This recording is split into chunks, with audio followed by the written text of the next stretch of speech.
आज संविधान दिवस है और यह देश के लिए एक गौरव का क्षण है। लेकिन यह कैसी विडंबना है कि आज हमारे संविधान की तारीफ उन लोगों को भी करनी पड़ रही है जो हमेशा इसके विरोधी रहे हैं। हम बात कर रहे हैं बीजेपी और आरएसएस की। क्या आपने कभी सोचा है कि बाबा साहेब के बनाए इस संविधान से इन्हें इतनी दिक्कत क्यों है? क्यों ये इसे खत्म करना चाहते हैं? इतिहास उठाकर देखिए, आरएसएस और बीजेपी हमेशा से संविधान के दुश्मन रहे हैं।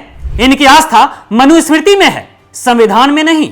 बीजेपी आरएसएस के लोगों को यह बात चुभती है कि इस देश के करोड़ों गरीबों, पिछड़ों, दलितों और महिलाओं को संविधान ने आजादी, बेखौफ जीवन और बराबरी का अधिकार दिया है। यही कारण था कि ये लोग एक समय में बाबा साहेब की तस्वीरें और संविधान की प्रतियां तक जलाया करते थे। और आज ये संविधान की प्रतियां नहीं जला रहे हैं, बल्कि संविधान के मूल्यों को भीतर से तबाह कर रहे हैं। यह याद रखना बहुत जरूरी है कि आज हमें जो कुछ भी मिला है वह केवल इस संविधान की ताकत की वजह से है। अगर यह संविधान ना होता तो हमारे और आपके जैसे करोड़ों लोग शायद सिर्फ बंधुआ मजदूरी कर रहे होते। हम नागरिक नहीं बल्कि प्रजा होते।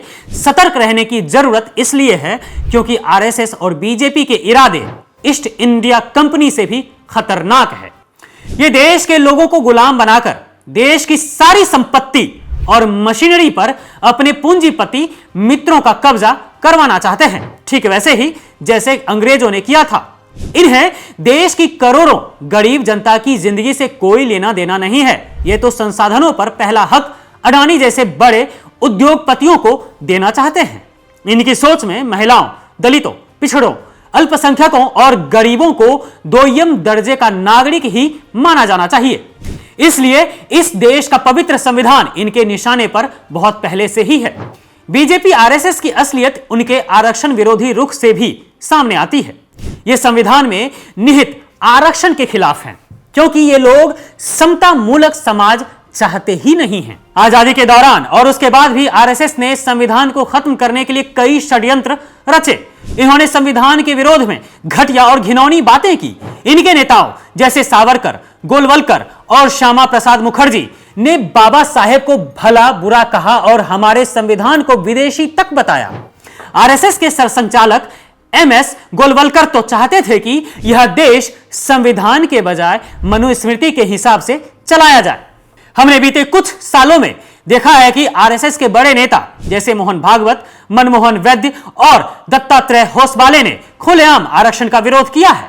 इतना ही नहीं, अमित शाह ने खुलेआम संसद में संविधान निर्माता बाबा साहेब आंबेडकर का अपमान कर देश के करोड़ों दलितों, आदिवासियों और वंचितों की भावनाओं को आहत किया और सत्ता के अहंकार में उन्होंने आज तक माफी नहीं मांगी। आरएसएस की संविधान विरोधी मानसिकता का एक और प्रमाण यह है कि उन्होंने अपने मुख्यालय पर संविधान द्वारा मान्य राष्ट्रीय ध्वज तिरंगे को भी 53 साल तक नहीं फहराया था। मोदी ने लोकसभा के चुनावी मंच से कई बार जाति जनगणना का खुलेआम विरोध करके यह साफ कर दिया कि पिछड़ों, दलितों और आदिवासियों के प्रति उनकी मानसिकता ठीक नहीं है।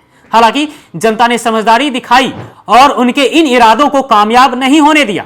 हमें याद रखना होगा कि संविधान है तो हम सब बराबर हैं। संविधान है तो हमारी तमाम विभिन्नताओं के बावजूद हम एक हैं और इसलिए आज इस संविधान की डटकर रक्षा करना हमारी सबसे बड़ी जिम्मेदारी है।